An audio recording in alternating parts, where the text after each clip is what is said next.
आपके इस समूह का ज्ञान नहीं था।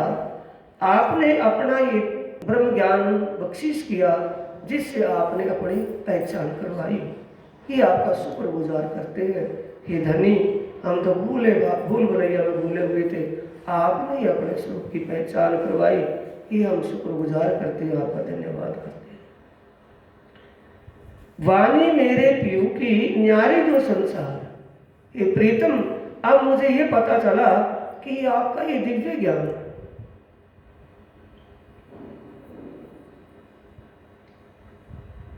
ये सुंदर साथ जी, तिनका रूपी पर्दा जब आंखों के सामने होता है तो पहाड़ ढका रहता है। सदगुरु देवचंद्र जी परमधाम का जब जिक्र करते थे, ब्रज लीला का जब जिक्र करते थे, चर्चा करते, जिक्र का मतलब ब्रज लीला के विषय में जब चर्चा करते थे, तो सुंदर साथ को ब्रज लीला का दर्शन होता था। जब परमधाम का दर्शन, परमधाम का जिक्र चर्चा करते थे, तो परमधाम का दर्शन होता था। जब परमधाम उसका रास लीला का जिक्र करते थे, तो रास लीला के दर्शन होते थे। जब परमधाम का जिक्र करते थे, तो परमधाम की लीलाओं के दर्शन होते थे। ऐसी आड़ी की लीला क्यों चलाई थी? ताकि सुंदर साथ ऐसी अद्भुत लीला देख करके उसकी तरफ आकर्षित हो जाए।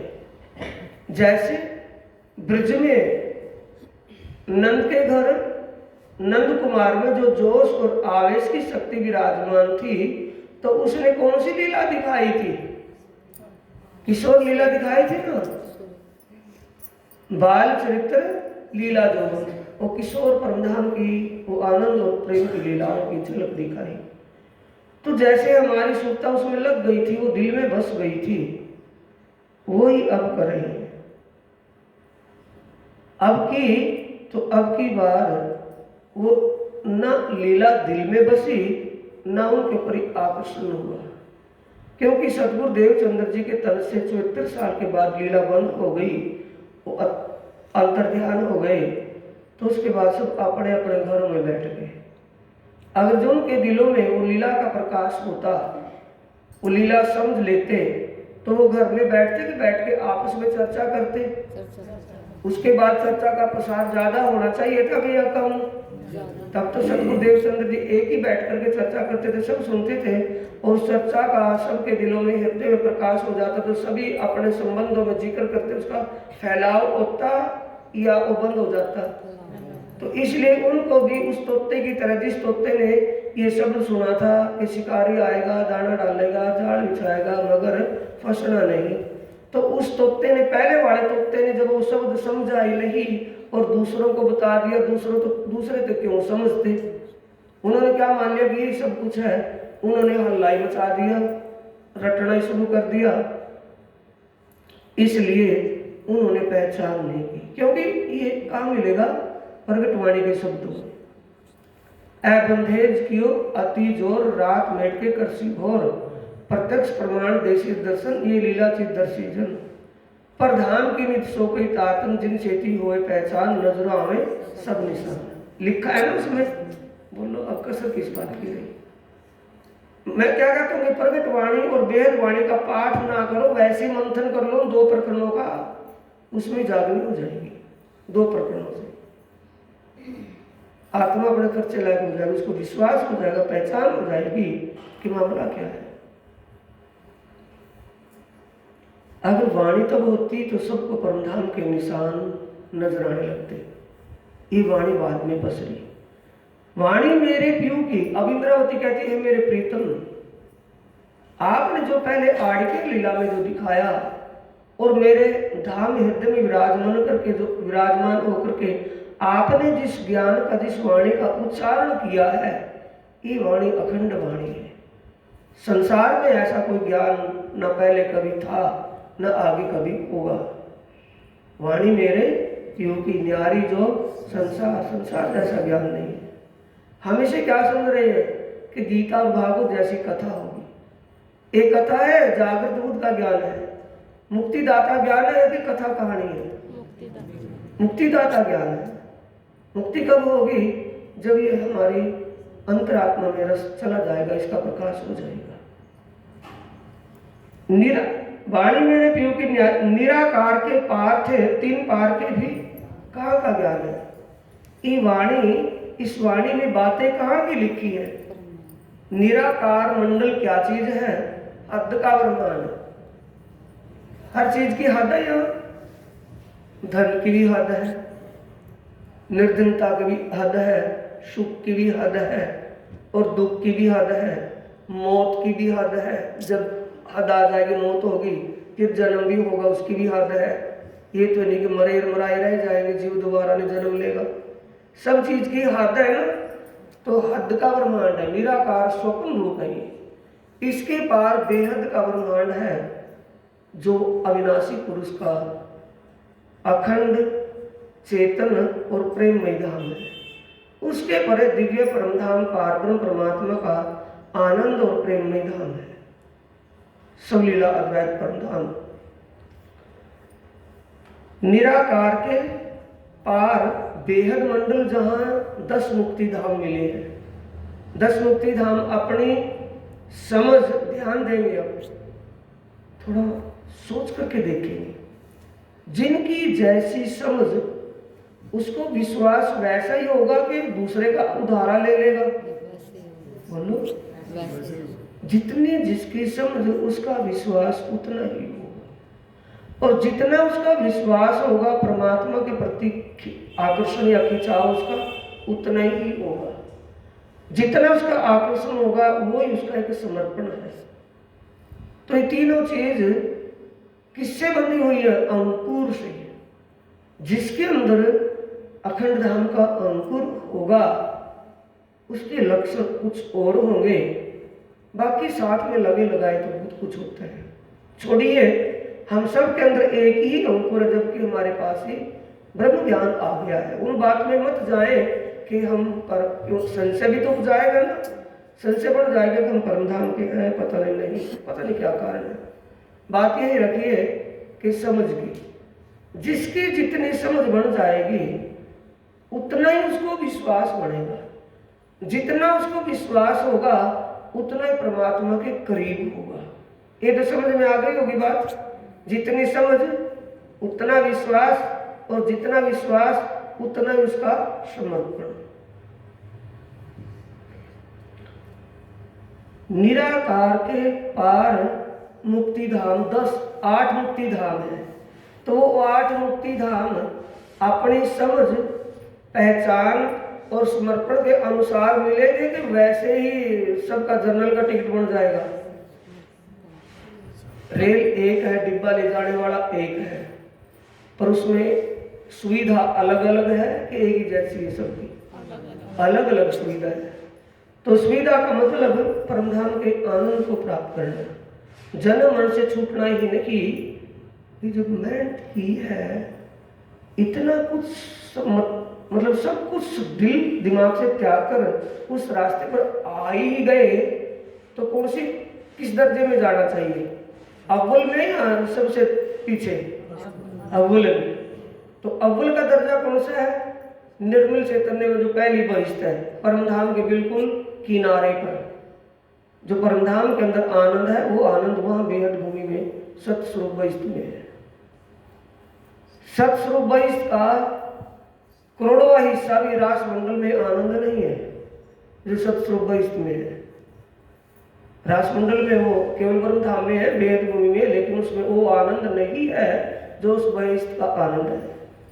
तो उस बहिष्ठ में जो आनंद में जीव चला जाएगा, और एक गया सबसे नीचे 8वीं, जो ऊपर से गिनने में 8वीं आती है परमब्रह्म के निर्मल चैतन्य में, वो किन के लिए है? वो उनके लिए है जिसके लिए कहा है वाणी में, मुक्ति देई सब जीवों को, पावे पशु पंखी नर नार, होशी वैराट ये धन धन, सुख आनंद अखंड अपार। ये ब्रह्मांड में जितने भी प्राणी है, चाहे वो पशु है, पक्षी है, पेड़ पौधा वनस्पति कुछ भी है, सभी को अखंड मुक्ति मिलनी है। कब मिलेगी?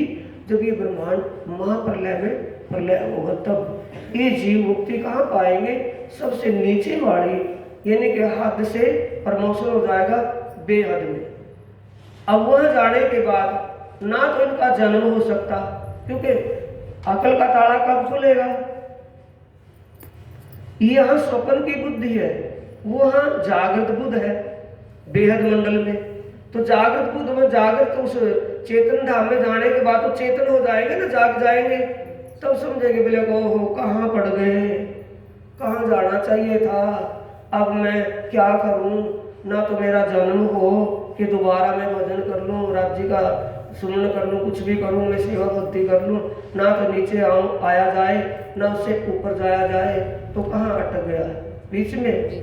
तो उसके लिए क्या करे प्राणनाथ जी, महामत कहे जो होए धाम की, पहचान के लीजो लाहा, ले सको सो लीजियो, फिर ऐसा न आवे। ये विशेष कहाँ लग रही है चौपाई कि फिर तो नहीं समय मिलने का, ना ऊपर जाया जाए ना नीचे आया जाए, कि नीचे आकर के दोबारा फिर सुमन कर ले, ना तो नीचे आया जाए ना ऊपर जाया जाए, तो बीच में लटकेंगे कि हमें पहले इंतजाम करना ऊपर चले जाएं, पहले ही करना है। वो कब होगा, समझ ईमान और समर्पण से, वैसे नहीं। मेरी बात तो समझ में आ गई होगी कि जाएंगे तो जरूर, लेकिन चले गए बेहद मंडल में और वहां ना गए जहां वो आनंद मिल रहा है, वो आनंद हमसे छूट गया, तो ऐसे ही गए ऐसे ही ना गए, जन्म मरण तो छूटेगा, वो आनंद तो नहीं मिलेगा जो आत्मा को आनंद मिल रहा है। तो उस आनंद के पाने के लिए क्या करनी है, पहचान करनी है, समझ करनी है, पहचान और समर्पण भाव होगा तभी तो। यही कहा है, इसका मैं प्रमाण साथ के साथ दे रहा हूं सुंदर साहब जी। ये ऐसा लिखा कहां पर है, ब्रह्मवाणी का ग्रंथ किरंतन और उसका प्रकरण 76, जिसमें चौपाई पहली आती है, निज नाम सोई जाहिर हुआ, जाकी सब दुनिया देखत, मुक्ति देसी ब्रह्मांड को आए ब्रह्म आत्म सत्य। उसमें तीसरी चौपाई आती है, तीसरी चौपाई का तीसरा चरण आता है, साजोरी सत सिंगार विलसियो संग सत भरतार। उस सच्चे मालिक के साथ विलास करना है, सच्चे मालिक से एक रूप होना है, तो कैसे हुआ जाएगा, सत का श्रृंगार सज करके कि झूठ का श्रृंगार सज करके, सत का श्रृंगार। सत का श्रृंगार कौन सा है, जिसे हम कहते हैं सुंदर साथ जी, एक प्रकरण में चौपाई, एक प्रकरण में ये प्रसंग आता है, फ्रेबी लिए जाए मेरी रूतु आंखा खोल। हम जैसे सत का श्रृंगार हमारा कौन सा है, अटूट विश्वास कब होगा, समझ हो जाने के बाद भी ना समझ करके अटूट विश्वास और पूरा समर्पित, जो कुछ भी है जीवन के साथ आपके लिए, ये समर्पण भाव कब बढ़ेगा, जो पूरा विश्वास हो जाएगा, पहचान समझ हो जाएगी, अटूट विश्वास और समर्पण होगा, तो कौन सा श्रृंगार सज गया, सत का श्रृंगार है।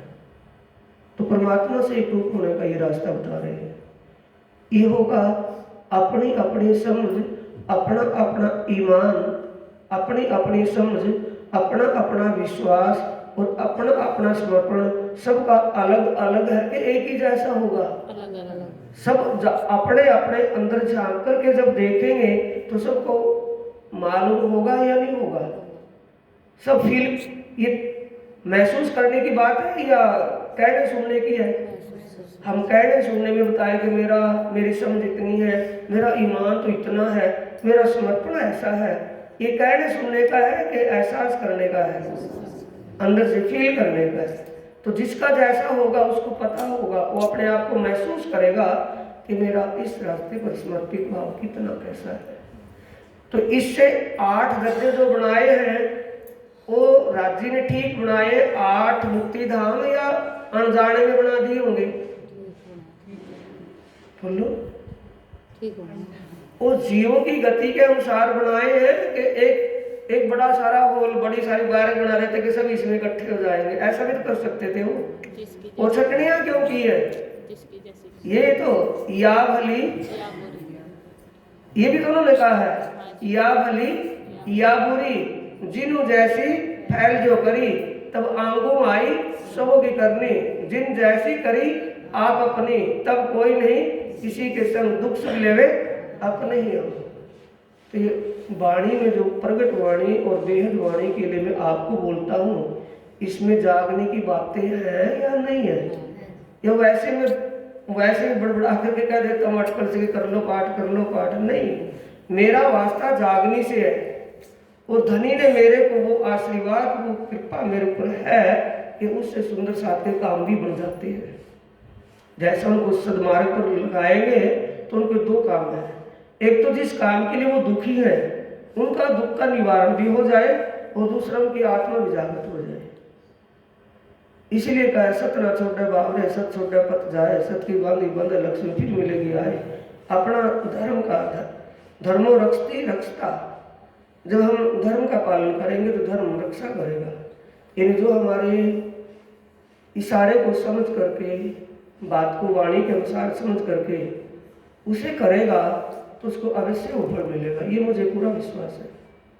विश्वास से मैं दूसरे को मैं आस्था दिलाता हूँ कि ऐसा कर लोगे तो हो जाएगा। क्योंकि मेरा विषय सिर्फ एक ही है, उसका हो या ना हो, लेकिन जागनी, उसकी आत्मा जागृत हो। तो आत्मा जिसकी जागृत हो, उसको सुख ऐसा अपने आप होना शुरू हो जाएगा।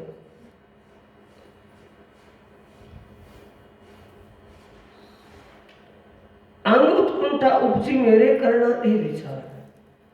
ईसो इंद्रावती कह रही है, ये प्रीतम आपकी जो वाणी, ये मुक्तिदाता ज्ञान, जागृत बुद्ध का ज्ञान जो मुझे प्राप्त हुआ है, यह मेरे अंतर मन से जो उपज रहा है, प्रकट हो रहा है, ये बड़ा सुखदायक मुक्तिदायक ज्ञान है। और मेरे मन में ये इच्छा है कि मैं इस ज्ञान को सभी के दिलों में प्रकाशित कर दूं, सभी को ही इस ज्ञान से प्रकाशित करके अखंड सुख प्रदान करूं।